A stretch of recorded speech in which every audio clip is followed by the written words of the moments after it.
Around 3:14 a.m., the Dublin Castle lights flickered, and history was rewritten. The year was 1907. The setting, Dublin Castle, the heart of British administration in Ireland. Inside, a vault held a treasure intended to solidify the crown's presence, the Irish crown jewels. These weren't just any jewels, they were a symbol of royal authority, a tangible link to a storied past. But on a quiet summer night, this symbol would vanish, leaving behind a century of questions. The jewels themselves were a dazzling collection. A diamond star and badge of the Order of St. Patrick, along with several ornate collars. The star alone contained over 300 diamonds, including a massive 94-carat star-shaped diamond. Their estimated value at the time was around £30,000, a staggering sum equivalent to millions today. These regalia were specifically crafted for the Knights of St. Patrick, an order established in 1783 by King George Roman III. They were worn by the Lord Lieutenant of Ireland, the monarch's direct representative, at investiture ceremonies. Their public display was meant to project an image of power and stability. The story begins not with the theft itself, but with the man tasked with their safekeeping, Sir Arthur Vickers, the Ulster King of Arms. He was a flamboyant, somewhat eccentric figure, known for his love of antiquities and his rather relaxed approach to security. Vickers kept the jewels not in a high-security bank, but in a strongroom within the Bedford Tower of Dublin Castle. Crucially, the key to this strongroom and the keys to the safe inside were often left in his office, or even at his home, making them accessible to a surprisingly wide circle. The vulnerability was amplified by the people around Vickers. His assistant, Francis Shackleton, brother of the famous explorer Ernest Shackleton, was a known gambler with mounting debts.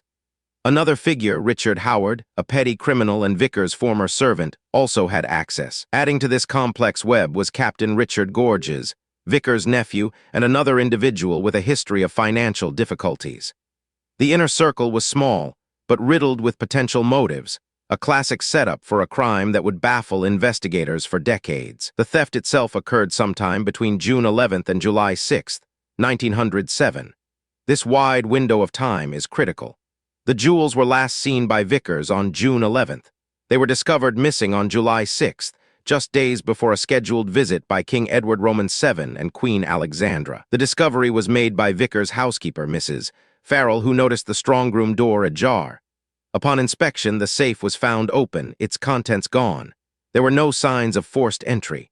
This immediately pointed to an inside job, a betrayal of trust. The official investigation launched immediately was fraught with political pressure. The imminent royal visit meant the British government was desperate to recover the jewels and avoid a national embarrassment.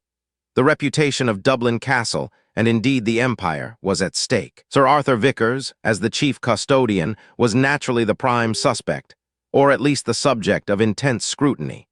His careless security practices became a major focus, painting a picture of negligence that suited those looking for a scapegoat. The initial police investigation, led by Chief Inspector John Kane of the Dublin Metropolitan Police, struggled to find concrete evidence.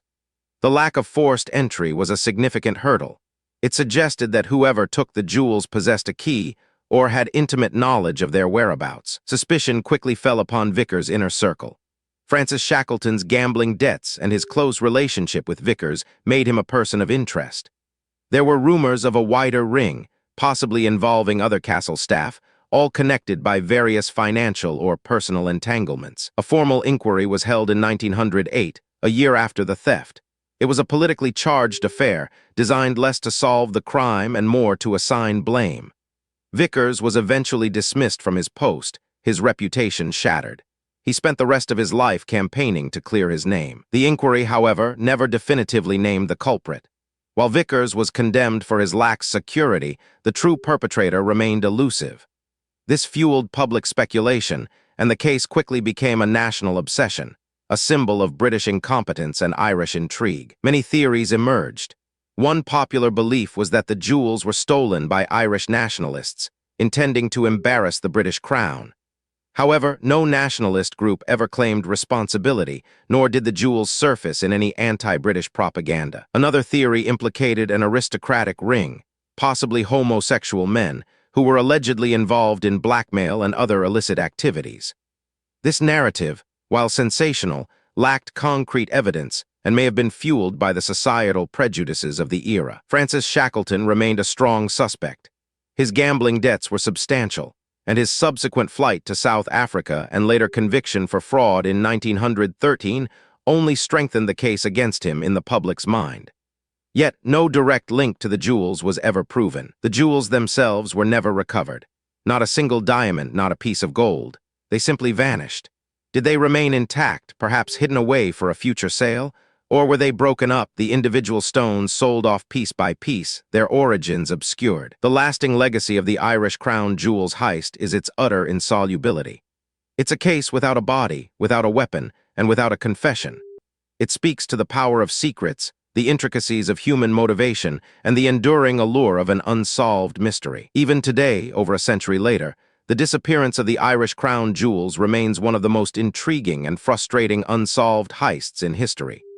It's a testament to the meticulous planning, or perhaps sheer luck, of whoever orchestrated their vanishing act. The story serves as a stark reminder. Even the most precious symbols, guarded by the highest authority, are vulnerable to those who understand the cracks in the facade.